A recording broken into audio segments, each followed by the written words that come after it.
What up, YouTube? Welcome back to the channel, and as always, thank you all for tuning in. It's Matty B, and we're back this week for my final edition for 2025 of This Week in Supercross. As we're headed into the finale this weekend, this week we're going to discuss Hayden Deegan and whether he is good or bad for the sport. I'll detail all the possible point scenarios for the championships that are going down to the wire in the 250 East and 450 class this weekend. And then finally, we'll do a track preview and breakdown for this weekend's track in Salt Lake City. I think it's going to be a good one, but before I get too much further, gotta throw a huge shout out and a thank you to my channel sponsors. QuickMoto.com. If you're in need of some graphics, backgrounds, canopies, and much more, use my code on screen for 20% off. Also, Sirius Studio. I'm now a partner in the company, so anything you buy on their website using my code MB820, a small slice of that goes to me to help keep the channel going. And last but not least, my boy AJ is doing a Tesla Model 3 giveaway. I have all the info in my video description on how to enter, and make sure to check him out on X, Instagram, and YouTube at AJ Writes Crypto. So first off, we'll start with the elephant in the room, Hayden Deegan. A lot of drama, a lot of controversy surrounding him, and especially the podium interview after the win last weekend. And the question I want to pose to all of you watching is Hayden Deegan overall good or bad for the sport? We all know he's got the huge following, tons on Instagram, the YouTube, all of that kind of stuff. And the family's got the pedigree. Brian's a legend, the Metal Militia. We got Haley doing the NASCAR stuff. The Deegans do just kind of piss excellence, and it's not really their brand to just be respectful and clean cut. And there's definitely no denying that Hayden has tons of fans, but he also has tons of haters. They thrive on being polarizing. And it's all by design. I mean, Hayden's dad, Brian, gave this interview at the LA Coliseum in 1997 after winning as a privateer. Glad they're here to see me kick everyone's ass. Okay, thanks, Brian. I mean, who doesn't think that's legendary? Let's be real. These guys are not about just going about their business and putting in the work silently. They know what sells. They're marketers. They know how to get their name out there. They know how to get people talking about them. And that's exactly what they've done ever since Hayden turned pro. They were messing with the Lawrences during that championship fight about being the American in the series. He had the beef with Juju. Now we got some stuff going on with Davies. We had the podium interview heard around the world where he told everyone to suck it. So again, I ask, is Hayden Deegan good or bad for the sport? And this is just one man's opinion, but I think he's definitely good for the sport. In my opinion, Supercross is massively untapped potential. I feel like a lot of people just need to discover how awesome it is and how much drama goes on a nightly basis. And even when Hayden got arrested, which is definitely overall a negative, it got everybody talking about the sport of Supercross. And people screw up all the time in all other sports. Don't even get me started on how many football players, basketball players, and all of them have been arrested for way more than stupid street racing. But no matter what the kid does, he gets the people talking, even with the suck it interview. I mean, he took the fine for it, but what do you know? NBC has been playing that interview nonstop. You know they're just raking it in off of it, and they're getting new viewers, spreading awareness of the sport just by using that clip. So even though it's not necessarily a positive for him telling all the fans to suck it, it's dramatic, it sells, and it's spreading the word of Supercross out on social media to other people that may not even know it exists. And I know what some of you may be thinking, oh, we don't want our sport portrayed by somebody like that. But come on, all sports have a villain. No sport is 100% good guys, so I think anybody in their right mind would listen to a Hayden Deegan interview and think, oh yeah, he's the bad guy. Not every single person in the sport acts like this. And I don't say him being a bad guy as a negative, because like I said, it's all by design. The dude is so polarizing, but has such a big reach that even if only 50% of the people actually like him, he still has more fans than almost anybody else in the sport. Now, one thing I will bring up that I've never really thought about before, but after his interview where he told everyone to suck it, I saw a lot of moto moms very upset on Facebook about the example that Hayden was setting, and at first glance, it kind of seems like they're just being Karens, but I don't have kids, so I've never really thought about it, but really, if you have a young kid, he's going to be looking up to Deegan because he's the best. I mean, they're all wearing that Deegan replica helmet. And I don't think anybody really wants their kids to grow up and act like that. It's not for everybody. So I feel like at the end of the day, that's actually your responsibility as a parent to teach your kids who to look up to, who not to look up to, and how to act. Teach them to look up to Hayden for how he rides, but maybe not for the podium interviews. No choice. But again, I'm not a parent, so take that with a grain of pepper. But overall, I think Deegan's good for the sport. I think he has the potential to transcend it and grow it like no other rider before. Whether it's all positive or not, it sells, it gets people talking, and even though some of the smaller details might not be ideal, I think overall, he's very good for the sport, and I think he'll help it grow. So if you're not a fan, I get it, but for me, I'm a YouTuber. I'm always looking for something to talk about, and he always gives me stuff to talk about. I'm not racing, I'm not getting crap talked, and in the very limited interactions I've had with Brian and Hayden, they've both been super cool, but I really have no reason not to dig it. If he's not for you, I get it. Go ahead and keep hating. You're just playing right into their plan. Next up, we are going to go over some title scenarios for 250 East and the 450 class. And this 250 East is a knockdown, drag-out fight between Hammaker,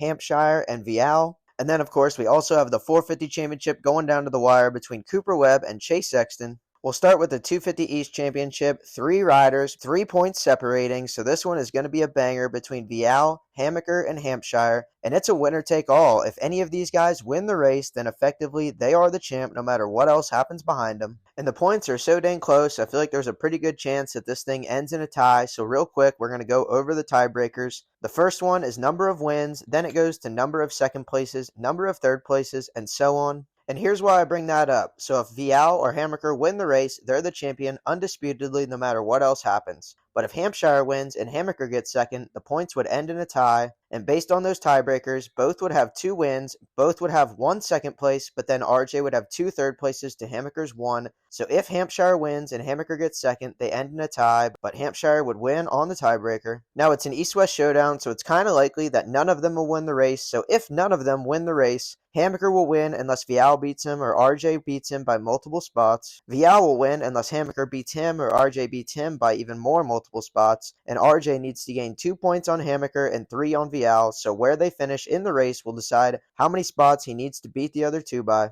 And the reason for that is the spread of points per position goes down as you get further down in the field. It's a 3-point difference from first to second, then a 2-point difference from second, third, and fourth, and then it drops down to only 1-point difference per position throughout the rest of the field. And really, I only bring that up for the RJ scenarios because if none of them win the race, all Hammaker or Vial have to do is finish ahead of their other 2 title rivals, and they're the champ. But with RJ, he's got to beat both Vial and Hammaker, and he's got to hope for some help in the form of some other riders getting in between he and his rivals. So here's just a quick rundown through some of these possible scenarios. If RJ wins, he's the champ.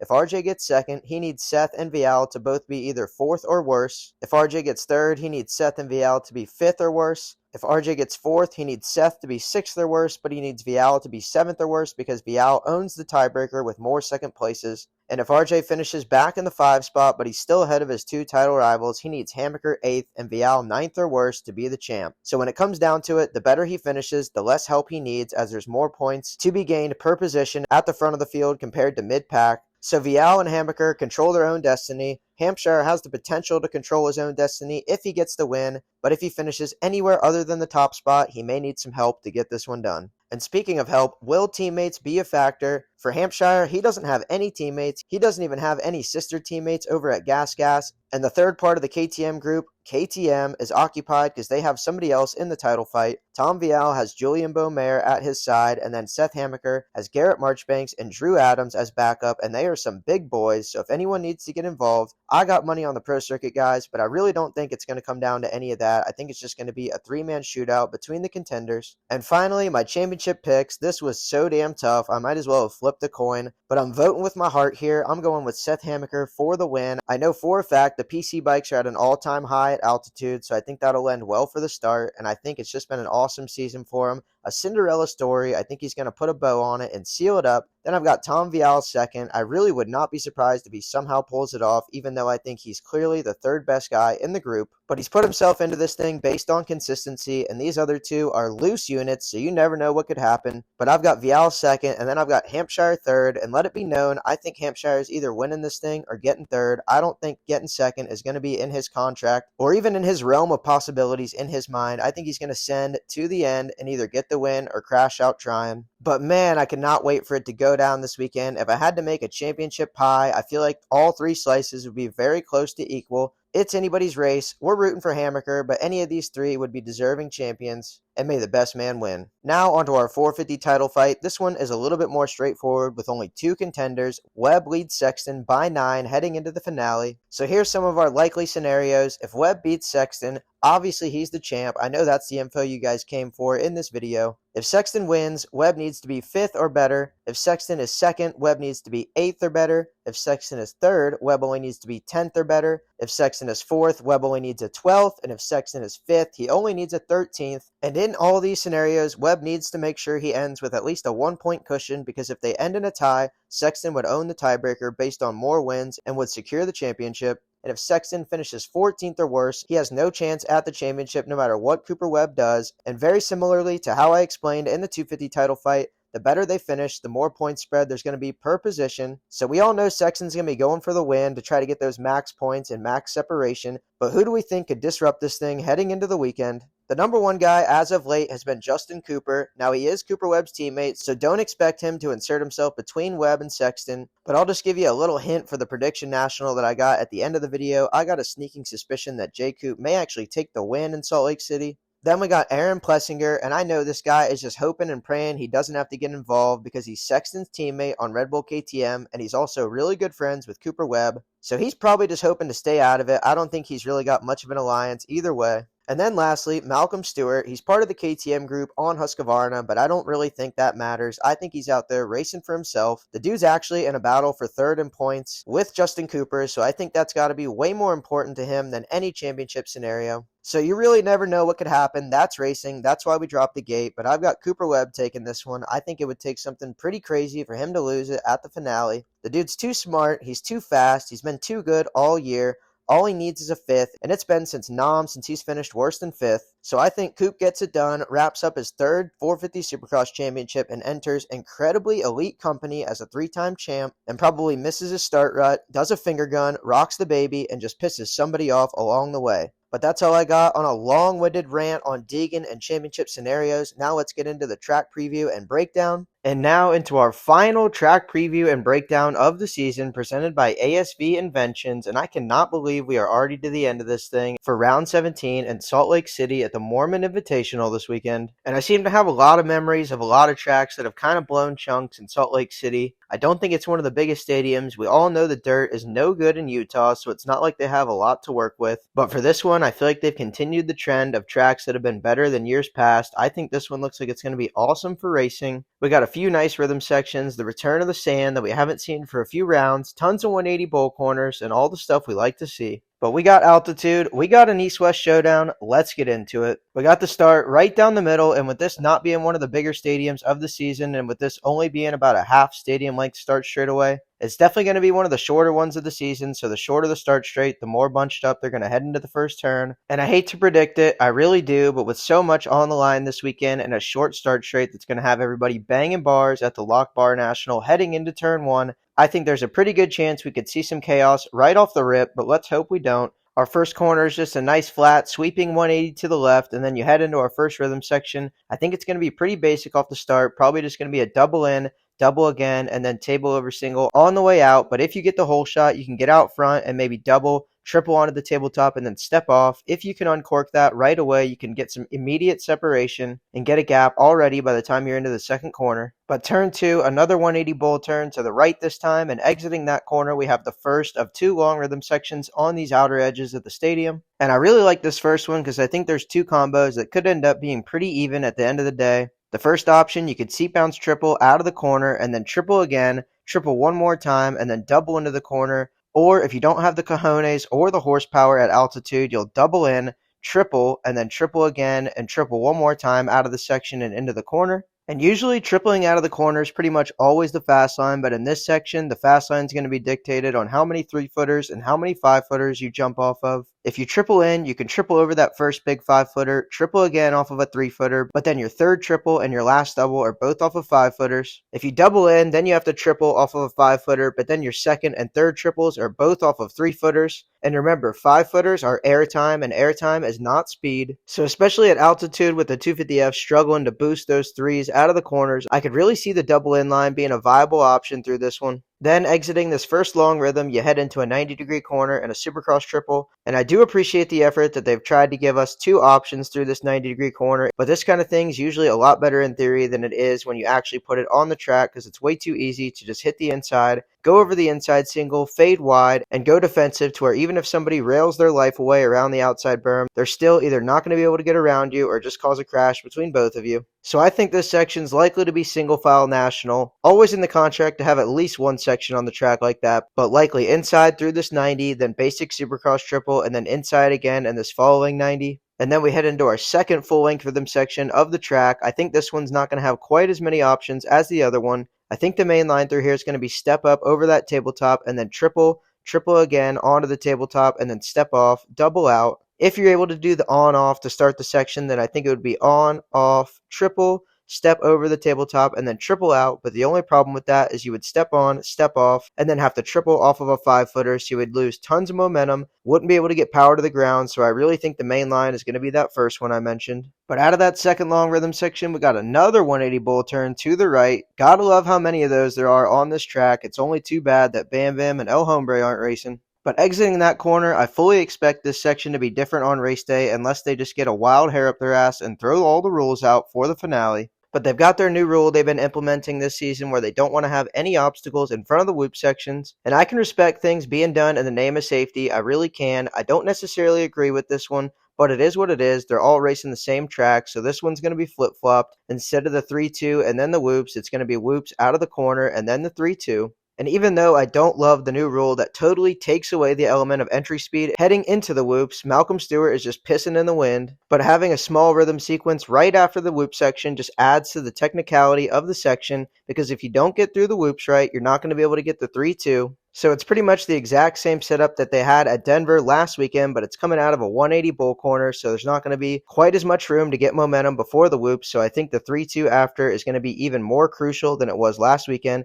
So even though I would love to see people unleash some entry speed, I think this is going to be a good setup as well. And out of that rhythm section, then we've got the return of the sand. We haven't seen it in weeks. The riders hate it, but as a fan, I dig it. Always throws a wrench in the program. You know it's got to be tough to hit that stuff on 2x4 Supercross suspension that's set up for the absolute opposite of sand. But it's the final round, so I guess the track crew's just giving the boys something to remember them by. But I think this is going to work out well. The track crew's done a really good job at making sure there's been 2 viable options in these sand sections all season. So I think this could be an opportunity to be a passing spot, because right as you exit the sand, it spits you back out onto the start straight backwards. So you could have some trailer park girls around the outside action rewarded if you could slingshot and get the pass made on the way down the next straightaway into the next corner. And speaking of the next corner, we're into the final corner, a 180, but this one could prove to be a little bit tougher to pass in than we would think, because the berm doesn't start at the beginning of the corner. It kind of starts halfway through, so it'll be really easy to go defensive, enter inside. I actually think that might be the main line and just kind of hold it tight. But I mentioned him earlier. Ask Barsha, ask Hombre. Hell, you can ask Deegan and he'll probably just tell you to suck it. But if you want it bad enough, if you rub some plastic, trade some paint, you can make it happen. You can leave somebody laying anywhere. But out of the final corner, over the finish line, which jumps over the first turn and then into one final 180 bull turn to the left, and exiting that corner, you got a seat bounce triple, and then that spits you right back into that first rhythm off the start, which should just be a 2-3 onto the tabletop, and then step off into the berm. But that's a detailed lap around the finale for this weekend in Salt Lake City. Doesn't really quite feel right that we're not going to Vegas for the final round anymore, but I think they've got a pretty good layout drawn up for the boys to battle it out on and settle the score. And now into our final prediction national of the Supercross season for 2025. We'll start with the 250 East-West Showdown. And with the win, I'm going for redemption and a rebound for Cole Davies. I think the dude's pissed. He's probably been thinking about Denver all week, and I think he bounces back with a whole shot and a wire-to-wire ride. In second, I'm going to go with Deegan. I still think he's the best guy on the West Coast. I think he deserved that championship.